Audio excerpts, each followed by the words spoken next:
राधे राधे दोस्तों, हमारे चैनल में आप सभी का स्वागत है। दोस्तों, आप सभी जानते हैं कि 15 मार्च 2026 को पाप मोचनी एकादशी का व्रत है। तो चलिए हम जानेंगे पाप मोचनी एकादशी व्रत की कथा।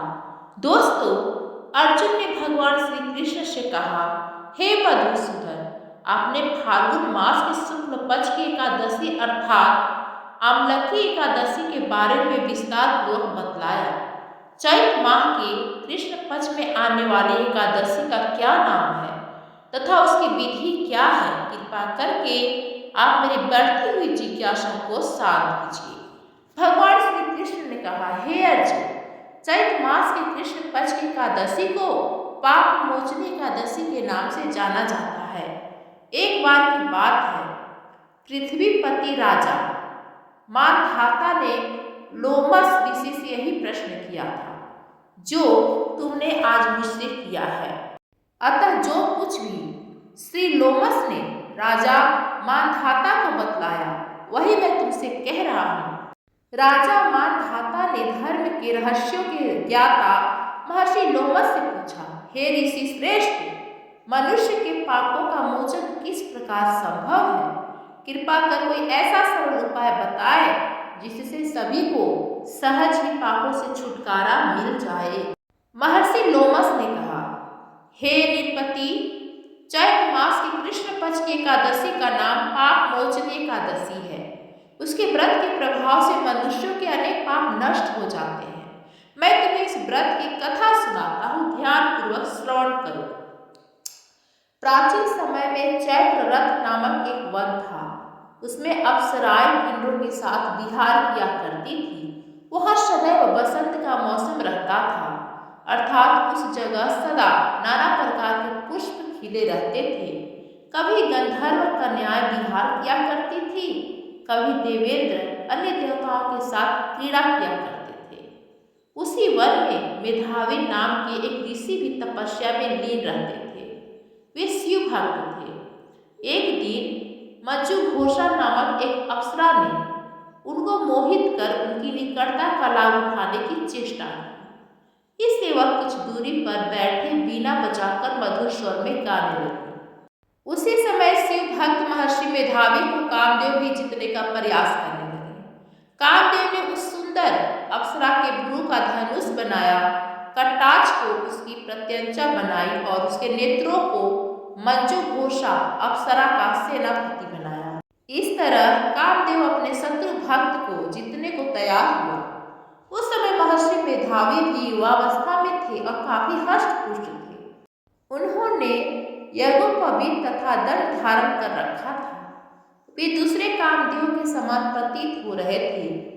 उस मुनि को देखकर कामदेव के वश में हुई मंजू घोषा ने धीरे धीरे मधुर वाणी में वीणा पर गायन शुरू किया तो महर्षि मेधावी भी मंजू घोषा के मधुर गाने पर तथा उसके सौंदर्य पर मोहित हो गए। वह अप्सरा मेधावी मुनि को कामदेव से पीड़ित जानकर उनसे आलिंगन करने लगी। महर्षि मेधावी उसके सौंदर्य पर मोहित होकर शिव रहस्य को भूल गए और काम के वशीभूत होकर उसके साथ रमन करने लगे। काम के वशीभूत होने के कारण मुनि को उस समय दिन रात का कुछ भी ज्ञान न रहा और काफी समय तक वे रमन करते रहे। तदुपरांत मंजू घोषा उस मुनि से बोली, हे ऋषिवर, अब मुझे बहुत समय हो गया है, अतः स्वर्ग जाने की आज्ञा दीजिए। अप्सरा की बात सुनकर ऋषि ने कहा, हे मोहिनी, संध्या को तो आई हो, प्रातः काल होने पर चली जाना। ऋषि के ऐसे वचनों को सुनकर अप्सरा उनके साथ रमन करने लगी। इसी प्रकार दोनों ने साथ साथ बहुत समय बिताया। मंजू घोषा ने एक दिन ऋषि से कहा, हे प्रियवर, अब आप मुझे स्वर्ग जाने की आज्ञा दीजिए। मुनि ने इस बार भी वही कहा, हे रूपसी, अभी ज्यादा समय व्यतीत नहीं हुआ है, कुछ समय और ठहरो। मुनि की बात सुनकर अप्सरा ने कहा, हे ऋषिवर, आपकी रात तो बहुत लंबी है, आप स्वयं ही सोचिए कि मुझे आपके पास आए कितना समय हो गया। अब और ज्यादा समय तक ठहरना क्या उचित है? अप्सरा की बात सुन मुनि को समय का बोध हुआ और वह गंभीरतापूर्वक विचार करने लगे। जब उन्हें समय का ज्ञान हुआ कि उन्हें रमन करते 57 यानी 57 वर्ष व्यतीत हो चुके हैं, तो उस अप्सरा को वह काल का रूप समझने लगे। इतना ज्यादा समय भोग विलास में व्यर्थ चला जाने पर उन्हें बड़ा क्रोध आया। अब वह भयंकर क्रोध में जलते हुए उस तप नाश करने वाली अप्सरा की तरफ मुकुटी ताक कर देखने लगे। क्रोध से उनके अधर कांपने लगे और इंद्रियां बेकाबू होने लगी। क्रोध से थरथराते स्वर में मुनि ने उस अप्सरा से कहा, मेरे तप को नष्ट करने वाली दुष्टा, तू महापापिन और बहुत ही दुराचारणी है। तुझ पर धिक्कार है। अब तू मेरे श्राप से पिशाचिनी बन जा। मुनि के क्रोध युक्त श्राप से वह अप्सरा पिशाचिनी बन गई। यह देख वह व्यथित होकर बोली, हे ऋषिवर, अब मुझ पर क्रोध त्याग कर प्रसन्न हुई और कृपा करके बताइए कि इस शाप का निवारण किस प्रकार होगा। विद्वानों ने कहा है, साधुओं की संगत अच्छा फल देने वाली होती है और आपके साथ तो मेरे बहुत वर्ष व्यतीत हुए हैं। अतः अब आप मुझ पर प्रसन्न हो जाएंगे, अन्यथा लोग कहेंगे कि एक पुण्य आत्मा के साथ रहने पर मंजू घोषा को पिशाचनी बनना पड़ा। मंजू घोषा की बात सुनकर मुनि को अपने क्रोध पर अत्यंत ग्लानि हुई, साथ ही अपनी अपकृति का भय भी हुआ। अतः पिशाचनी बनी मंजू घोषा से मुनि ने कहा, तूने मेरा बड़ा बुरा किया है, किंतु फिर भी मैं तुझे इस श्राप से मुक्ति का उपाय बतलाता हूँ। चैत्र मास की कृष्ण पक्ष की जो एकादशी है, उसका नाम पाप मोचनी है। उस एकादशी का उपवास करने से तेरी पिशाचनी की देह से मुक्ति हो जाएगी। ऐसा कहकर मुनि ने उसको व्रत का सब विधान समझा दिया। फिर अपने पापों का प्रायश्चित करने के लिए वे अपने पिता च्यवन ऋषि के पास गए। च्यवन ऋषि ने अपने पुत्र मेधावी को देखकर कहा, हे पुत्र, ऐसा क्या किया है तूने कि तेरे सभी तप नष्ट हो गए हैं, जिससे तुम्हारा समस्त तेज मलिन हो गया है। मेधावी मुनि ने लज्जा से अपना सिर झुकाकर कहा, पिताश्री, मैंने एक अप्सरा से रमन करके बहुत बड़ा पाप किया है। इसी पाप के कारण संभवतः मेरा सारा तेज और मेरे तप नष्ट हो गए हैं। कृपा करके आप इस पाप से छूटने का उपाय बतलाइए। ऋषि ने कहा, हे पुत्र, तुम चैत्र मास के कृष्ण पक्ष की पाप मोचनी एकादशी का विधि तथा भक्ति पूर्वक उपवास करो, इससे तुम्हारे सभी पाप नष्ट हो जाएंगे। अपने पिता च्यवन ऋषि के वचनों को सुनकर मेधावी मुनि ने पाप मोचनी एकादशी का विधि पूर्वक व्रत किया। उसके प्रभाव से उनके सभी पाप नष्ट हो गए। मंजू घोषा अप्सरा भी पाप मोचनी एकादशी का उपवास करने से पिशाचिनी की देह से छूट गई और पुनः अपना सुंदर रूप धारण कर स्वर्गलोक चली गई। लोमस मुनि ने कहा, हे राजन, इस पाप मोचनी एकादशी के प्रभाव से समस्त पाप नष्ट हो जाते हैं। इस एकादशी की कथा के श्रवण और पठन से 1000 गौदान करने का फल प्राप्त होता है। इस उपवास के करने से ब्रह्म हत्या करने वाले, स्वर्ण चुराने वाले, मद्यपान करने वाले, अगम्यागमन करने वाले आदि भयंकर पाप भी नष्ट हो जाते हैं और अंत में स्वर्गलोक की प्राप्ति होती है। तो दोस्तों, ये थी पाप मोचनी व्रत की कथा।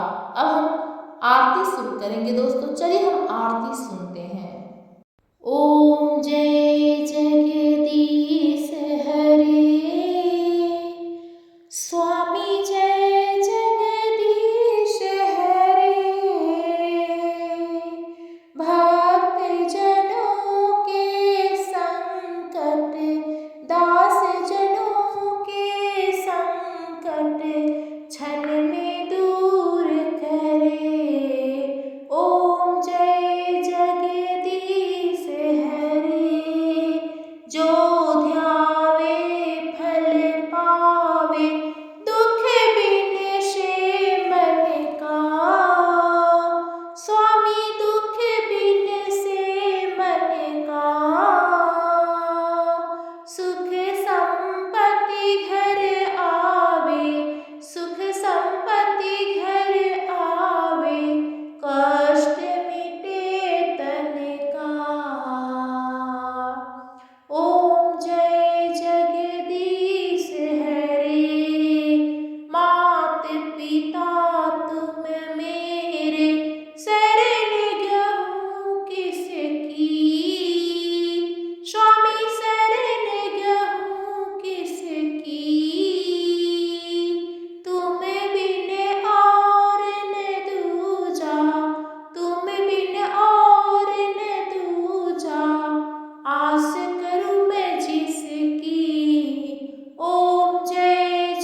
तुमको मैं कुमति ओम जय जगदीश हरे।